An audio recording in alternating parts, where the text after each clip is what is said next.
Depuis l'enfance, je suis dans la réparation. Souvent, quand on entasse beaucoup de téléviseurs, post-téléviseurs, on cherche des ramasseurs ambulanciers là.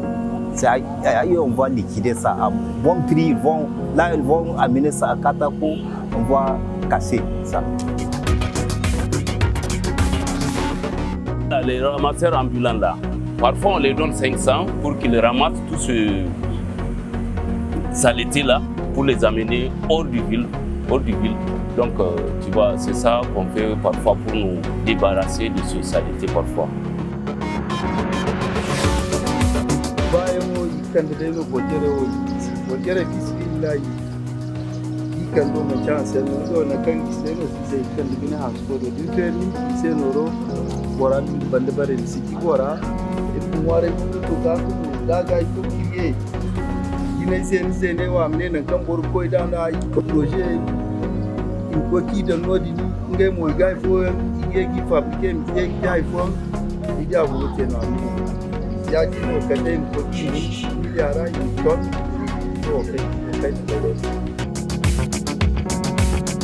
Le dépôt de ces déchets à des endroits qui sont mal gérés, ça constitue des sites de vecteurs de certaines maladies, notamment de l'hépatite.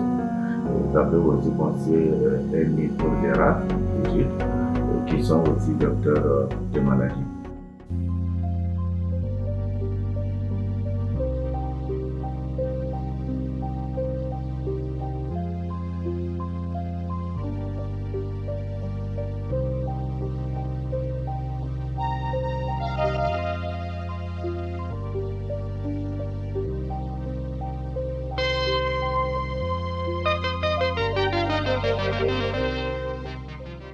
Au Niger, comme dans les autres pays du monde, l'importation et l'utilisation des équipements électriques et électroniques est en forte augmentation. Selon le dernier rapport technique du diagnostic national sur la gestion des déchets d'équipements électriques et électroniques de 2018, les quantités de déchets d'équipements électriques et électroniques sont passées de 8 725 tonnes en 2012 à 10 319 tonnes en 2017. Si cette tendance se maintient en 2027, les déchets d'équipements électriques et électroniques générés atteindront 13 505 tonnes. Tant par déchets d'équipements électriques et électroniques, tous les équipements électriques et électroniques et leurs pièces ont été mis à l'abandon par leurs propriétaires sans l'intention de les utiliser. Selon le rapport technique du diagnostic national sur la gestion des déchets d'équipements électroniques de 2018, les équipements électriques et électroniques les plus utilisés dans le ménage sont les radios, les téléviseurs, les réfrigérateurs. Quant aux gros consommateurs, ils utilisent les portables fixes et les imprimantes. En effet, l'environnement est confronté à un problème de gestion des déchets qui se pose avec beaucoup d'acuité. Cela est non seulement dû à la forte croissance de la population, mais aussi à la nature des produits de consommation mis sur le marché de nos jours. La durée de vie très courte de nombreux biens de consommation est un facteur important de la production des déchets, notamment les déchets d'équipements électriques et électroniques. Ces équipements sont complexes et sont composés d'une grande variété de matériaux. Une fois devenus déchets, ils représentent un grand défi pour leur gestion car il n'existe pas encore un système de gestion spécifique des déchets d'équipements électriques et électroniques dans le pays. Concrètement, votre question, bien sûr, de la gestion des déchets spécifiques électroniques au niveau de la ville, elle n'est pas presque efficiente, d'autant plus que jusqu'à preuve de contraire, elle est encore assimilée dans l'organisation générale de gestion des déchets solides ménagers. D'un point de vue économique et social, l'activité de réparation des appareils électriques et électroniques demande une main-d'œuvre importante et représente une opportunité de création d'emplois et de formation. Néanmoins, La réparation de ces équipements est un secteur dominé par l'informel. Et selon le rapport technique de diagnostic national sur la gestion des déchets d'équipements électriques et électroniques de 2018, la majorité des réparateurs exercent le métier suite à un apprentissage sur le tas et sans formation formelle. Leur âge varie de 25 à 60 ans. En effet, dans les ateliers, on trouve divers types d'équipements électriques et électroniques selon les spécialités du réparateur et les plus fréquents sont la télévision, la radio, le ventilateur, le lecteur DVD et humidificateur.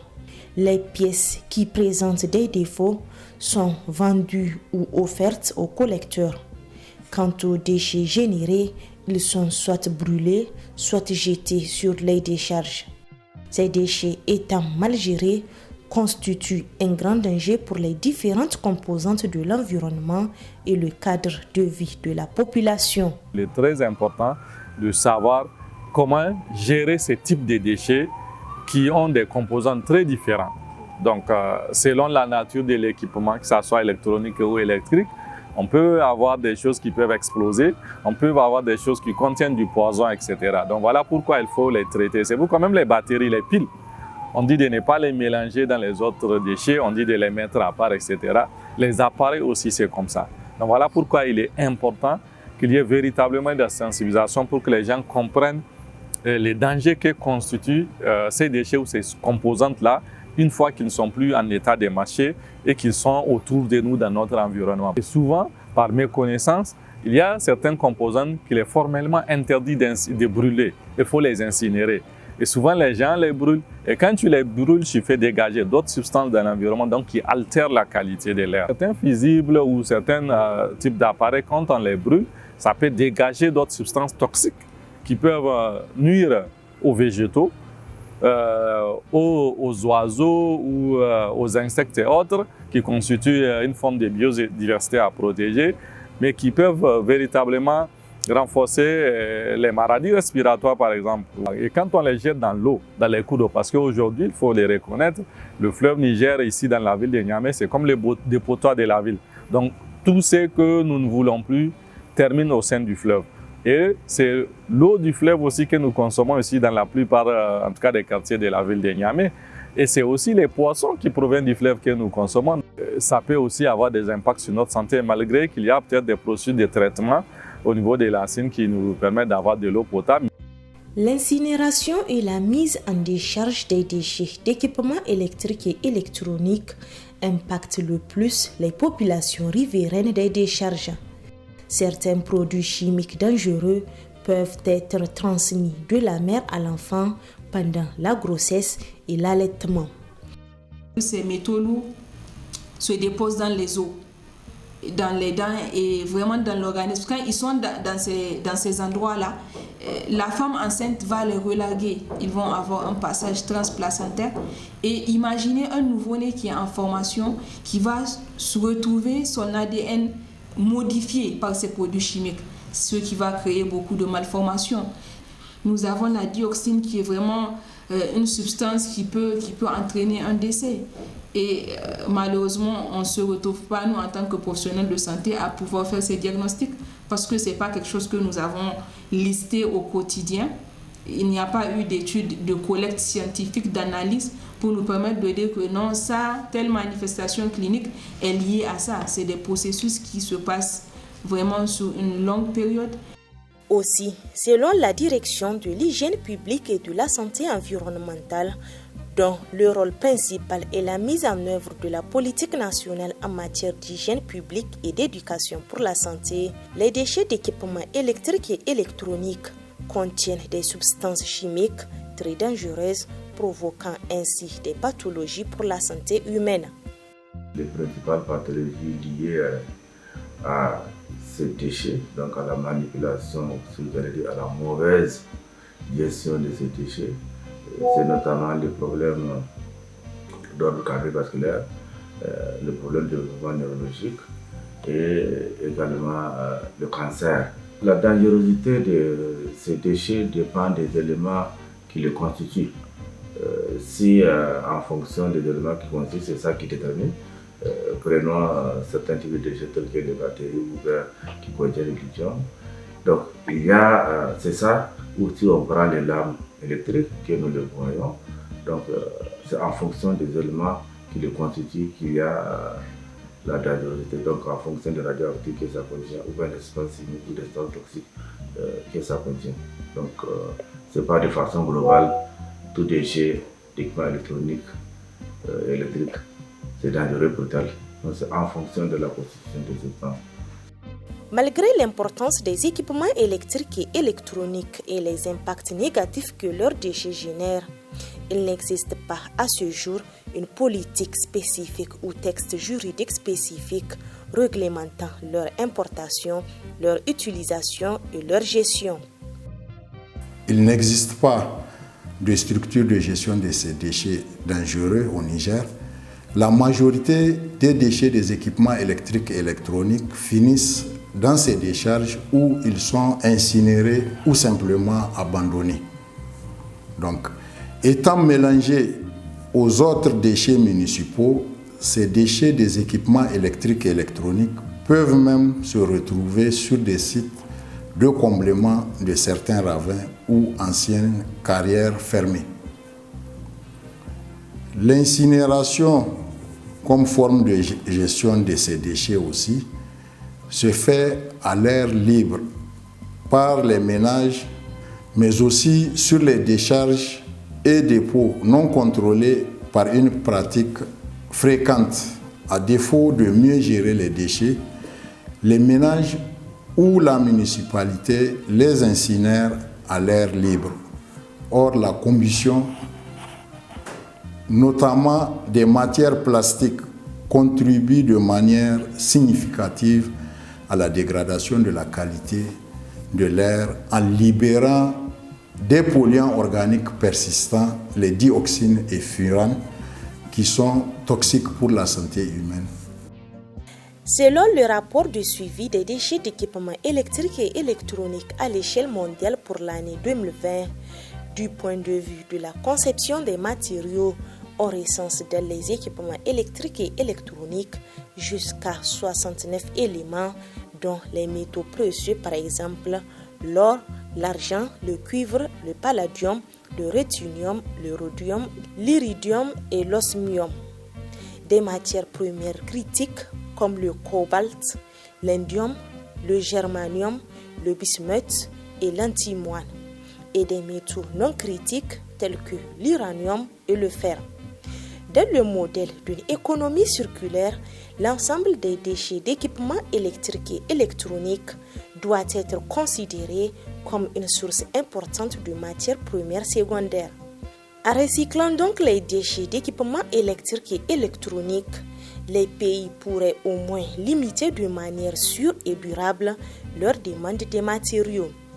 C'est le cas au Niger, plus précisément à Niamey, avec l'entreprise MacPro Multiservice, une société de services prônant une approche écologique du numérique. Ce qu'on fait, ça s'appelle du Green IT. Donc c'est une sorte d'informatique qui vise à réduire tout ce qui peut être impact négatif du numérique et sur la santé humaine et sur l'environnement. Et il faut dire qu'un des axes du Green IT, c'est justement la proposition de services de gestion écologiquement rationnelle de déchets issus d'équipements électriques et électroniques. Démarrée depuis 2017, cette activité de recyclage des déchets d'équipements électriques et électroniques se faisait jusqu'ici de façon artisanale. Le recyclage que nous faisons ici, c'est de la soudure, parce qu'on prend de la ferraille, on adapte et on soude pour sortir une table bas ou un lit ou une poubelle. Donc nous faisons donc cette révalorisation-là en divers articles selon le type de l'équipement. Dans un cadre discret, le travail se fait à la chaîne suivant une procédure rigoureuse. En effet, tout commence par le point de collecte où les déchets d'équipements électriques et électroniques sont réceptionnés et inventoriés. Ce processus comporte plusieurs phases, notamment la phase de collecte qui consiste à nous déplacer chez le client, donc le détenteur de cet équipement-là, pour effectuer la collecte au niveau de ses entrepôts ou de ses magasins. Donc cette collecte est effectuée par nos équipes qui disposent des équipements de protection individuelle pour leur protection et des véhicules spécialisés, notamment des véhicules fermés, donc qui peuvent contenir le maximum d'anciens équipements à récupérer. Une fois au point de la collecte, les objets sont catégorisés puis pesés et l'opérateur reçoit en retour une contrepartie financière qui tient compte aussi bien de la nature que du volume des équipements à récupérer, des matières qu'ils peuvent comporter, mais aussi et surtout de l'organisation de la logistique. Entendez par là le transport des déchets d'équipements électriques et électroniques du lieu de la collecte jusqu'au niveau de l'atelier, les démonter, faire le tri jusqu'à l'élimination finale des 10 déchets. Demandons un forfait à nos clients pour leur permettre d'avoir une gestion professionnelle avec la garantie d'avoir tout ce qui est lié au processus donc, de cette gestion-là. Ces équipements sont ensuite transportés à l'atelier où ils subissent un inventaire approfondi et une inspection détaillée aboutissant à un tri visuel. La qualité de ce stock de matériel-là est que c'est du matériel qui est venu emballé. C'est-à-dire c'est dans son emballage en carton ou en plastique. Donc la première étape a consisté à faire le tri, notamment à le déballer de son carton et en fonction du type à les séparer. Donc vous pouvez voir le câble de ce côté, tout ce qui est ferraille est placé de notre côté, et tout ce qui est souci et autres petits matériels. Donc une fois cette étape terminée, notamment du déballage, donc c'est à ce moment-là que nous allons passer au tri. La phase du tri proprement dite implique le désassemblage de chaque appareil. Les éléments constitutifs des divers équipements sont ensuite séparés. Cette opération est réalisée dans un espace spécialement aménagé avec une équipe distincte de celles ayant effectué la collecte et le pré-tri visuel. C'est un travail très dur parce que ça prend beaucoup de temps pour enlever toutes les vis qu'on retrouve sur les appareils. Pour cet appareil par exemple qu'il est en train de démonter, on va enlever tout ce qui est circuit imprimé, ce qu'il est en train de démonter là, à part. On va enlever la ferraille à part. Kowane irin kaya in aka kawo inda na wasa a babballe shi na mu a iya babballe shi. Kowane irin kaya na. Shi matsala guda ta ake samu cikin shi. Kamar cikin aikin in kaddara ta zo wani ƙarhe ya yanki mutum ko kuma wurin bugu mutum ya buge hannun shi. Shi kadai ne a matsala cikin wannan aikin namu. Après le démantèlement, les ensembles homogènes seront pesés, conditionnés et stockés sous forme de colis dans un entrepôt. Certains matériaux sont acheminés chez des ferrailleurs locaux, tandis que d'autres seront expédiés vers des pays disposant de la technologie nécessaire pour poursuivre le recyclage des matières premières secondaires. Après le tri, donc, il y a un colisage qui est fait en fonction des équipements. Par exemple, tout ce qui est aluminium et ferraille, ça va au niveau de la filière locale, donc de traitement de ces déchets. Donc la filière locale ici, c'est les ferrailleurs qui expédient ces équipements, que ce soit l'aluminium ou bien la ferraille, vers le Nigeria, le Togo ou le Bénin.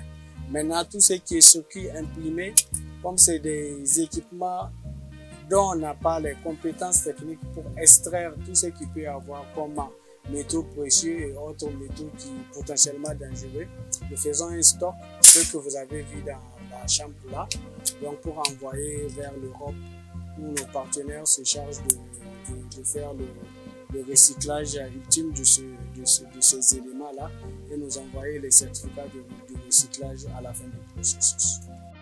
Cependant, les possibilités de cette initiative sont entravées par l'absence de la technologie essentielle requise pour effectuer le recyclage des déchets.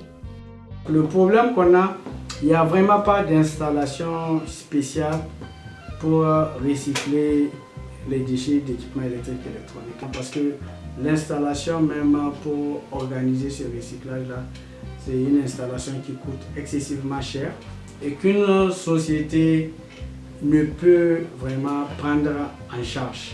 Par exemple, tout ce qui est emballage carton, nous avons un partenaire qui les recycle en alvéole pour les œufs. Donc le plastique est broyé. Maintenant, ce qui est broyé, malheureusement, on ne peut même pas le transformer en granulé au niveau local. On est obligé d'exporter ça comme matière première vers nos partenaires qui ont des installations adéquates pour ce travail. De l'avis du responsable des projets de l'ONG Muganilab, spécialisé dans le numérique, il est crucial que l'État instaure une réglementation spécifique pour encadrer l'activité du recyclage, visant ainsi à réduire les risques potentiels. Il n'y a pas une politique de recyclage bien établie pour que la filière recyclage puisse être vraiment valorisée. La plupart de ceux que nous connaissons dans le domaine l'ont fait sur leur initiative propre. Il n'y a pas un accompagnement de l'État qu'on peut dire que voilà, l'État a mis un cadre réglementaire ou bien l'État accompagne. C'est des initiatives privées qui le font. Les déchets d'équipements électriques et électroniques sont loin d'être un poison. Ils peuvent se transformer en une véritable mine d'or, pouvant générer des matières premières et des opportunités d'emploi si leur gestion est faite de manière adéquate. C'est pourquoi il est impératif que les autorités élaborent une stratégie de gestion écologiquement rationnelle, favorisant ainsi la création d'une filière dédiée à la gestion des déchets d'équipements électriques et électroniques. Ceci contribuerait non seulement au développement, mais aussi et surtout à la durabilité de la gestion des déchets d'équipements électriques et électroniques dans le pays.